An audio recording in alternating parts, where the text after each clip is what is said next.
Good afternoon and welcome back to another episode of The Longing.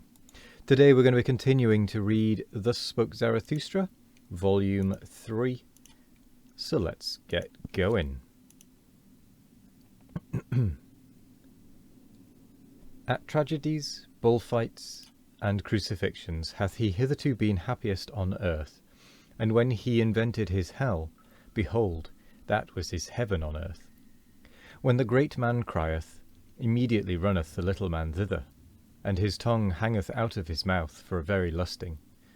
He, however, calleth it his pity. The little man, especially the poet, how passionately doth he accuse life in words. Hearken to him, but do not fail to hear the delight which is in all accusation. Such accusers of life, them life overcometh with a glance of the eye. Thou lovest me, saith the insolent one. Wait a little, as yet have I no time for thee.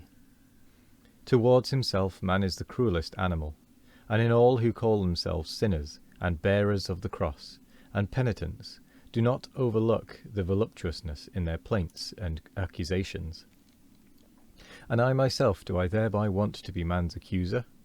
Ah, mine animals, this only have I learned hitherto, that for man his baddest is necessary for his best, that all that is baddest is the best power, and the hardest stone for the highest creator, and that man must become better and badder. Not to this torture's sake was I tied, that I know man is bad, but I cried, as no one hath yet cried. Ah, that his baddest is so very small, ah, that his best is so very small. The great disgust at man, it strangled me, and had crept into my throat, and what the soothsayer had presaged, all is alike, nothing is worth while. Knowledge strangleth. A long twilight limped on before me, a fatally weary, fatally intoxicated sadness, which spake with yawning mouth. Eternally he returneth, the man of whom thou art weary, the small man. So yawned my sadness, and dragged its foot, and could not go to sleep. A cavern became the human earth to me. Its breast caved in, everything living became to me human dust and bones, and mouldering past. My sighing sat on all human graves, and could no longer arise. My sighing and questioning croaked and choked, and gnawed and nagged day and night. Ah, man returneth eternally, the small man returneth eternally. Naked had I once seen both of them, the greatest man and the smallest man, all too like one another, all too human, even the greatest man, all too small, even the greatest man. That was my disgust at man, and the eternal return also of the smallest man. That was my disgust at all existence. Ah, disgust, disgust, disgust. Thus spake Zarathustra, and sighed and shuddered, for he remembered his sickness. Then did his animals prevent him from speaking further. Do not speak further, thou convalescent. So answered his animals, but go out where the world waiteth for thee like a garden. Go out unto the roses, the bees, and the flocks of doves, especially, however, unto the singing birds, to learn singing from them. For singing is for the convalescent, the sound ones may talk, and when the sound also want songs, then want they other songs than the convalescent. O ye wags and barrel organs, do be silent, answered Zarathustra, and smiled at his animals. How well ye know what consolation I devised for myself in 7 days. That I have to sing once more, that consolation did I devise for myself, and this convalescence. Would ye also make another lyre lay thereof? Do not talk further, answered his animals once more. Rather, thou convalescent, prepare for thyself first a lyre, a new lyre. For behold, O Zarathustra, for thy new lays there are needed new lyres. Sing and bubble over, O Zarathustra, heal thy soul with new lays, that thou mayest bear thy great fate, which hath not yet been anyone's fate. For thine animals know it well, O Zarathustra, who thou art and must become. Behold, thou art the teacher of the eternal return. That is now thy fate. That thou must be the first to teach this teaching. How could this great fate not be thy greatest danger and infirmity? Behold, we know what thou teachest, that all things eternally return, and ourselves with them, and that we have already existed times without number, and all things with us. Thou teachest that there is a great year of becoming, a prodigy of a great year. It must, like a sand-glass, ever turn up anew, that it may anew run down and run out, so that all those years are like one another in the greatest and also in the smallest, so that we ourselves in every great year are like ourselves in the greatest and also in the smallest. And if thou wouldst now die, O Zarathustra, behold, we know also how thou wouldst then speak to thyself, but thine animals beseech thee not to die yet.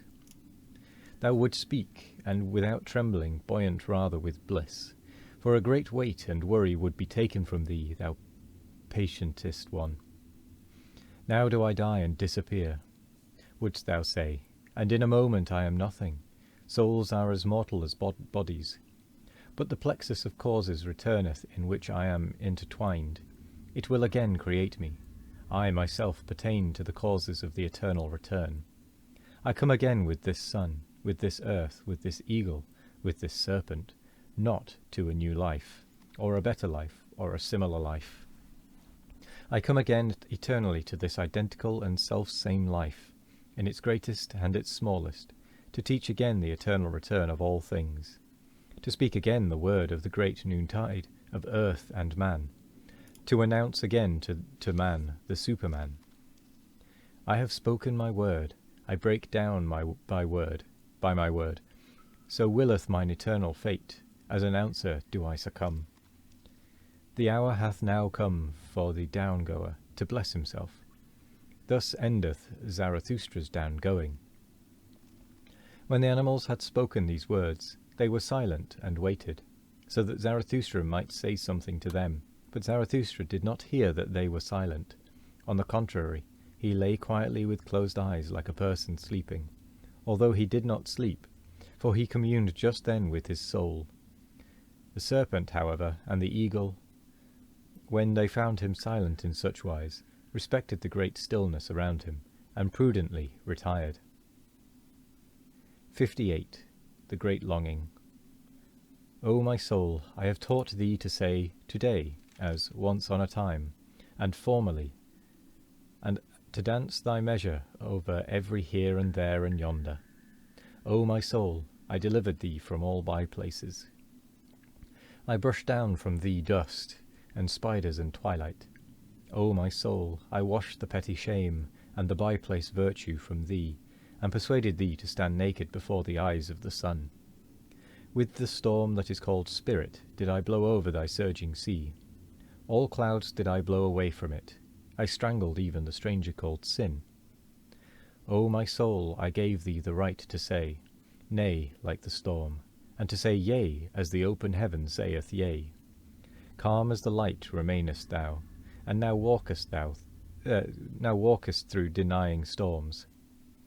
O my soul, I restored to thee liberty over the created and the uncreated. And who knoweth, as thou knowest, the voluptuousness of the future? O my soul, I taught thee the contempt which doth not come like worm-eating, the great, the loving contempt, which loveth most where it I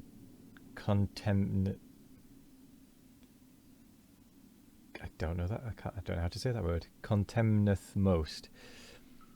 O my soul, I taught thee so to persuade, that thou persuadest even the grounds themselves to thee. Like the sun, which persuadeth even the sea to its height. O my soul, I have taken from thee all obeying and knee-bending and homage-paying. I have myself given thee the names, change of need, and fate. O my soul, I have given thee new names, and gay-coloured playthings. I have called thee Fate, and the Circuit of Circuits, and the Navel String of Time, and the Azure Bell. And with that, we come to the end of the episode. and the end of the 10 pages. So I will say thank you very much for joining me today. I hope you all have a wonderful morning, evening, afternoon or night. No matter what time of day it is, I hope you have a wonderful one of it. And as always, we will be back tomorrow for more of The Longing. Goodbye.